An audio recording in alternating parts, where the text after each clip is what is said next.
Okay, next segment, book report. Gary and I are reading this book called Killjoys, The Seven Deadly Sins. We're going one chapter at a time, which is just one of the seven deadly sins at a time. So this week was Can I go back to politics? Pride. Yes. Sorry, I'm screwing with your segments. The thought that I had, and I mentioned it before the show started, was just, and this is kind of like people, politics is a religion for a lot of people. Mm-hmm. And I know that because and even myself, I'm guilty too. It's just like the amount of listening and intake I'm taking on these topics and talking about it. And we are now, we're feeding into that as we're talking about it.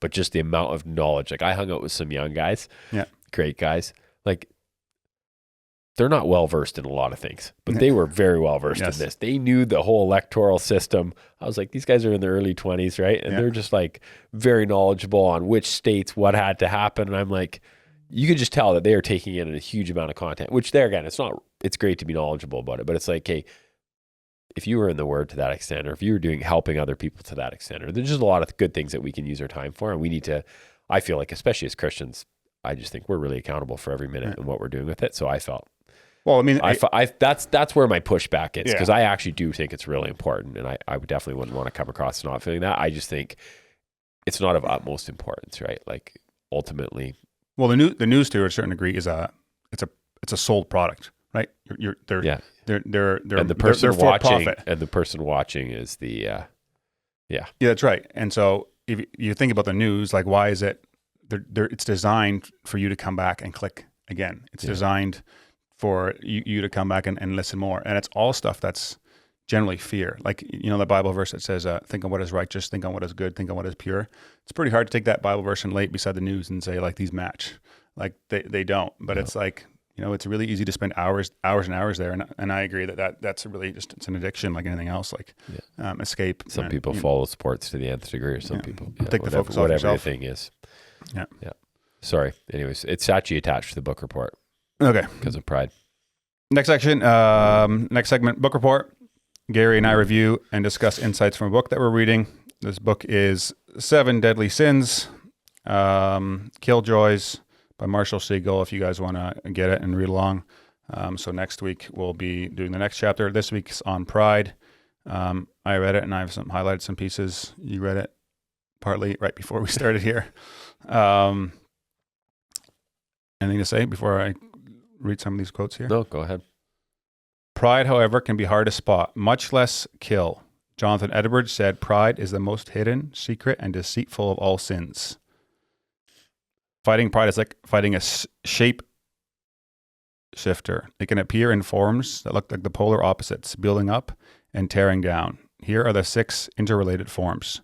Building up, self-exaltation, self-promotion, and self-justification. And tearing down, self-denigration, self-demotion, and self-condemnation.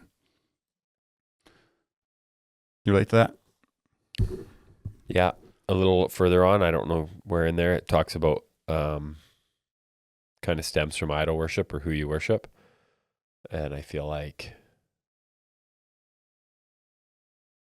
I just feel, I really struggle with pride. And I feel like, and he talks, whoever wrote that piece there, they talk about like self-reliance and just the idea of like how we think we're doing it ourselves all the time.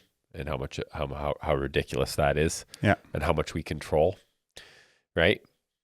And I guess back to even like the idea of, God's not surprised with who won the election, right? God's not surprised about anything, and I think that we often think, well, if it just doesn't go exactly our way, then the world's it's not going to be okay. No, it's going to be okay. Yeah. Like God has a plan. It's supposed to happen that way. Yeah, and that's hard. That's like that's hard for people to wrestle with, especially because really awful things happen, right? Yeah. So I just feel like pride is something that, it basically you that quote there, it's so insidious, right? It's pride's fixation with self can only be countered with humility's forgetfulness of self. Humility is the photonegative of pride.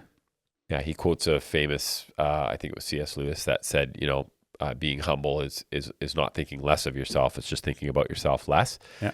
And I just really, that quote, I heard that quote many, many years ago at church, and it's really stuck with me. I feel like there's, it's just by nature, we're selfish, right? And we're self-absorbed. Like it's human nature for sure. And, you know, people that aren't that way are beautiful people, right? People that are just very caring for others, wondering how encouraging other people. And I don't think you're not going to be less proud and by just thinking about yourself less. It's just going to be mostly on what are you focusing on and are you caring for others, right? And that needs to be intentional, and that's hard.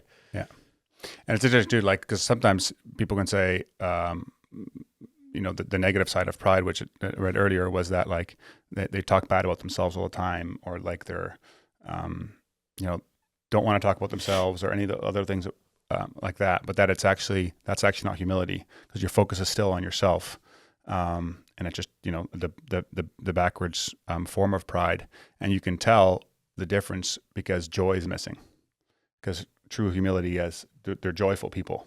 And so if you're like, you know, sometimes humility can be like, oh, that's a humble person, he never talks about himself. But, they're moping around all the time. Around stuff like that. That's just pride, you know, and it's actually, they're not humble at all. Yeah. And so on to that quote that you just mentioned.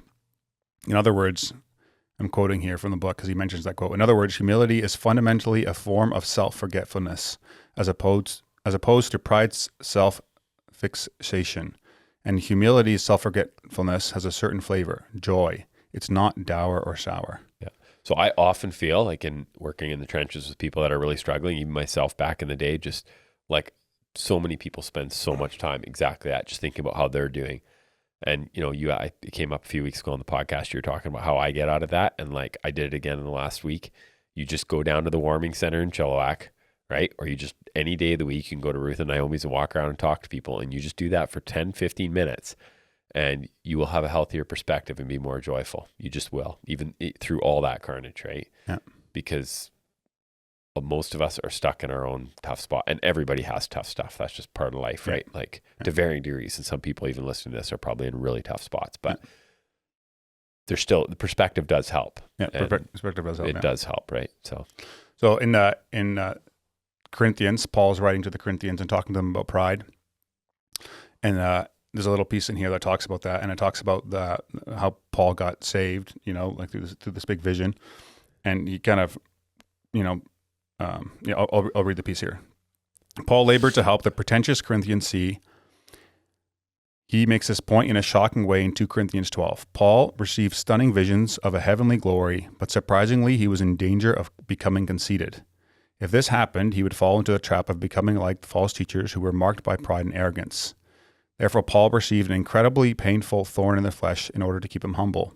Paul testified that he was not humbled by the visions. On the contrary, he needed to be humbled because of the visions. The shocking irony is that these were not visions of how great Paul was. Pride can even take great heavenly visions of God and twist them so that we think we are great for having received them. Pride is so twisted, it can even plagiarize and take credit for anything good, even vivid visions of God's glory. And I thought that was fascinating because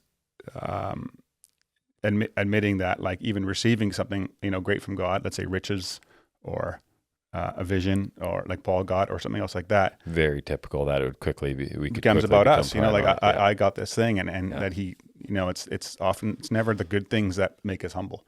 It's the hard things. What I got out of that was his talk about the actual thorn. And I mean, I've heard many sermons on it. I don't think it says, Paul doesn't say what he's actually struggling with, so nobody knows, right? But I just think it's important for especially Christians to remember, like, Paul wrote a good chunk of the New Testament, right? And this was a man that was obviously really struggling with things. And I just think that we think, as we are on our journey in life, we often think at some point we should arrive and just won't struggle, right? And no, like, he literally wrote the Bible and he was struggling with something, right? And it was obviously a real issue. And I think that because of how we compartmentalize things, and because we are so pretentious and we tend to just think we need to look a certain way in order to be okay with God first, right? Like look a certain way first, which is so contrary to really what we believe. Yet that's just practically how it plays out in our life, right? Two more quotes here. I think, you know, like, so how do we deal with pride? Like, what's the solution to it? Like, how do we fight it? The glory of God and the pride of man will collide at one of two crash sites, hell or the cross. In other words, either will we pay for our sins in hell, or Christ will pay for our sins on the cross. Pick your spot.